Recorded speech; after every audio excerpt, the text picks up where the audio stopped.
All right, so this Knife Thoughts video is going to be an unboxing, and it's going to be of the Tactile Knives Maverick.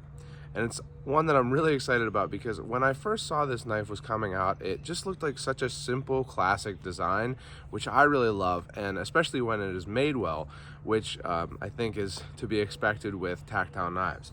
So I got on the list that Tactile Knives had for this knife to buy from them. But I was like, 1,000 or some big number. So I was actually expecting to buy this knife at Blade Show, which I'm very excited to be going to this year. But Tim, who posts a lot of deals and like drops and things like that on Reddit, posted that these were coming to White Mountain Knives, and I like White Mountain Knives. I have a discount code for White Mountain Knives. It's not an affiliate code, it just gets you 10% off, and gets me 10% off, so I always like using that. It's Knife Thoughts. And also they've given me great service. Recently I got a like $30 automatic knife from their auto store, and it came, it didn't really work very well, and then just completely broke after 2 days. So they gave me great service on that. So I decided to try for it on the drop. They sold out in less than a minute. So it's like a GEC drop, but I'm very excited for it. So here it is from White Mountain Knives. I am going to be using, I just got this a couple days ago and have been carrying it. This is the Cold Steel 8010 Light. Very different knife from the Maverick, I think, but a good knife. Review coming on that one also. And so I'm gonna open this. Oh, there's still some tape on there. Open this box here from White Mountain Knives. I just sliced right through the cardboard. And I have heard both really good and some less, good things about these knives so far. I've heard a lot of people really like them, and I've heard a couple people have had, try to get out of the sun glare there, had some blade play, I think, but we'll see. So I'm excited to see what I think of it. So you can see here, it is designed by Richard Rogers. These Tactile knives have relatively simple but nice packaging. It's not, a bunch of extras like a lot of companies do. It's kind of like a paper stock kind of sleeve around it with the logo. Here's like a QR code, and proudly designed, machined, and assembled in Texas. So that's one of the big things here. This is an expensive knife. It's much more expensive than most knives that I buy. They're $350, a little bit less with that discount code, but $350. So it's an expensive knife for me, and that's one of the things that justifies that is that they are made in the USA, and I do appreciate that. I mean, I'm not a person who only buys knives that are made in the USA. Excuse me. I will buy knives made in China, but I do appreciate knives that are made in the USA. So let's get this out here. There is a kind of certificate of authenticity. So model is Maverick, the scales are Thai. They like put points on, or periods on the T and the I, which it's not really an abbreviation, it's just titanium. But anyway, the blade is MC, which again is Magna Cut, just one word. But the hardness is 63 to 64, which is good. I'm excited to try this steel out, and then it was assembled by Andrew Boyd. So that's cool. And here it is. First of all, in person, noticing it's a little bit less shiny than I expected from other pictures and videos I've seen. So let's get this out without dropping it. Definitely less shiny. So it is more of like a matte gray, which makes sense for titanium, to be honest. Titanium is more of a gray than a shiny color, like stainless steel. But yeah, looks good. It has blue accent on the pivot on both sides, as you can see. I'm not sure what the pivot kind of setup is. It must be like a male and female screw, but the other side is kind of hidden here. And then the standoffs, maybe if you can see that, are blue. So interesting pocket clip setup. There are other, you know, knives that use this. Maybe it's a thing of the designer, I don't know. But you can see it has these kind of standoffs here. So instead of the clip being bent up and then back down, it's just bent downward and then upturned for the pocket. Looking at the centering here, centering is good. Pretty much perfect, I would say.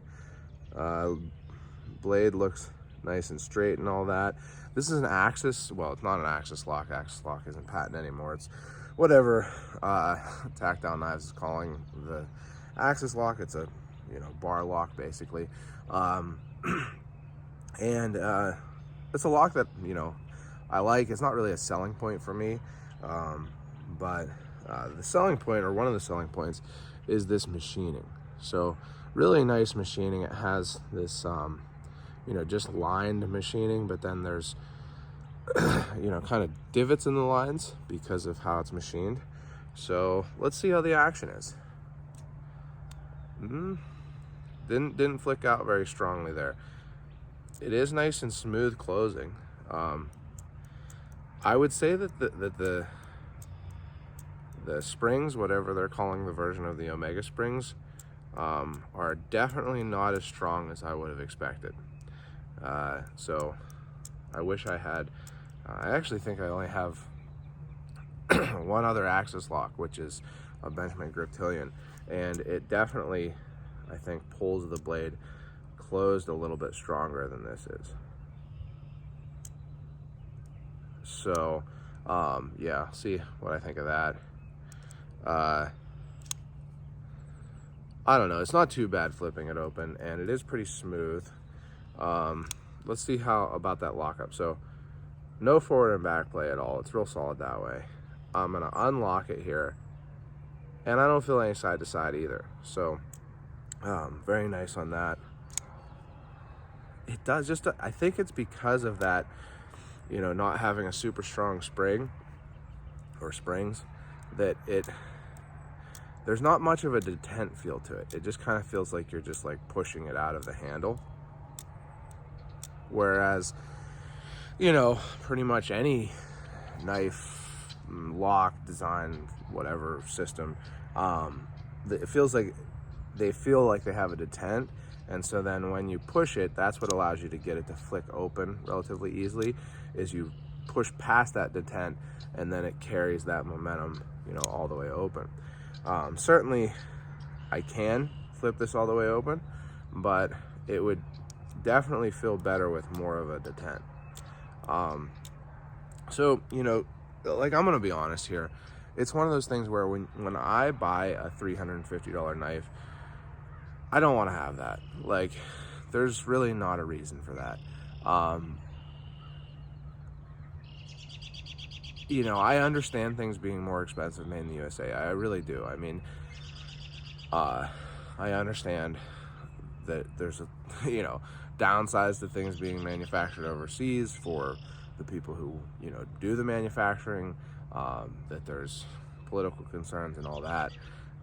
But I really don't think that there's any reason that a knife that's $350, even being made in the USA, should have an action that feels worse than, I mean, honestly, like $30, $40 knife, a tenth the price, a knife made overseas.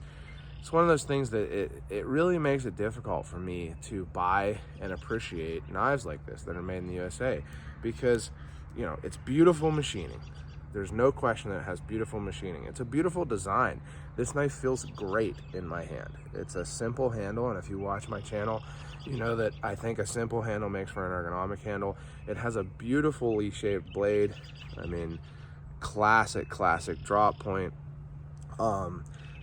Again, mine doesn't have any blade play forward and back or side to side even when unlocked, and it's nice and smooth too. I've seen some people say that theirs weren't smooth. I wonder if what they were saying was not being smooth was more the detent not being very strong. But mine is relatively smooth. It's not really completely drop closed, but it's definitely smooth enough. I would be happy with the smoothness if not for this light spring. And it's, you know, like I say, it's just one of those things where I think that it should be pretty close to not perfect, but it shouldn't have an issue like that where it's not a huge issue. Certainly I can open this knife fine, but I'll bet that I could get this knife to open relatively easily like that. And that's because it doesn't really have a strong spring. It doesn't have a strong detent.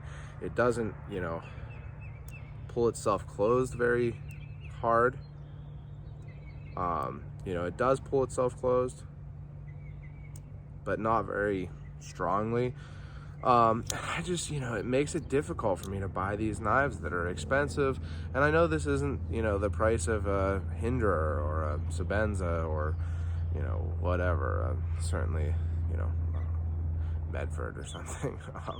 Not that I would buy one anyway, but I know that this isn't that price. $350, it's not expensive as a full titanium knife goes that's made in the USA. It really, unfortunately, is a little bit less expensive than they often are. But just for me, for my personal finances or whatever, it just is something where I wish that it had a really satisfying action to it, and it really doesn't. It's a truck putting on its air brakes or whatever that is in the background.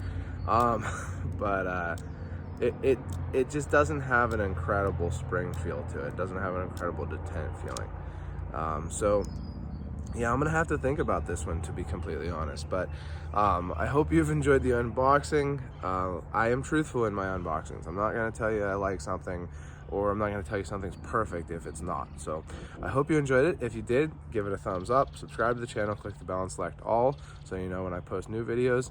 Also check out my other social media. I'm on Instagram and Facebook at Knife Thoughts, and my website, knifethoughts.com, where I post articles on knives like this and knife related topics.